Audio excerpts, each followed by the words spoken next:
उत्तर भारत के एक छोटे से गांव विनायकपुरी में एक गरीब स्त्री रहती थी। नाम था गौरा। वह न तो पढ़ी लिखी थी, न मंत्र जानती थी, न विधि विधान, लेकिन दिल में सच्ची श्रद्धा और सेवा की भावना थी।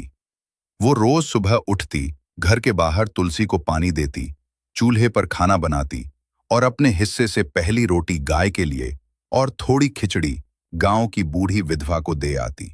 वो किसी भी व्रत को विधि से नहीं करती, बस मन से माँ लक्ष्मी और माँ पार्वती को याद करती और कहती, हे मेरी मैया, अगर मेरी सेवा सही है तो मेरी बेटी को तंदुरुस्त रखना।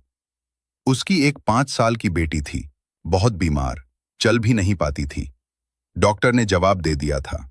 देवलोक में एक दिन लक्ष्मी माता और पार्वती माता में बात हुई। लक्ष्मी जी, लोगों ने तो मेरी पूजा करना ही छोड़ दिया, अब सिर्फ धन के लिए बुलाते हैं।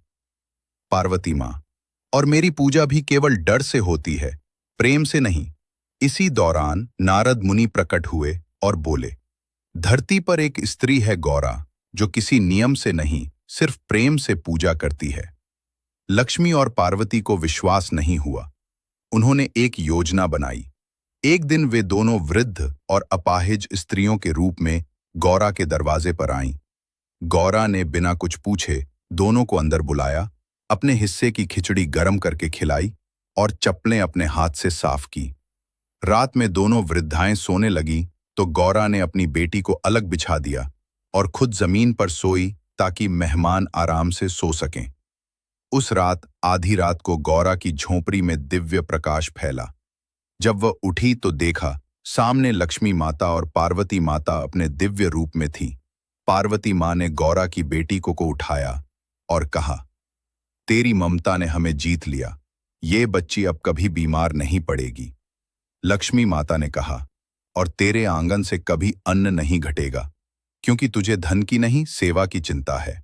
संदेश, सच्चा पूजा वो नहीं जो शास्त्रों में हो, बल्कि जो हृदय से निकले। लक्ष्मी धन से प्रसन्न नहीं होती, सेवा से होती है, और पार्वती शक्ति की नहीं, करुणा की देवी है।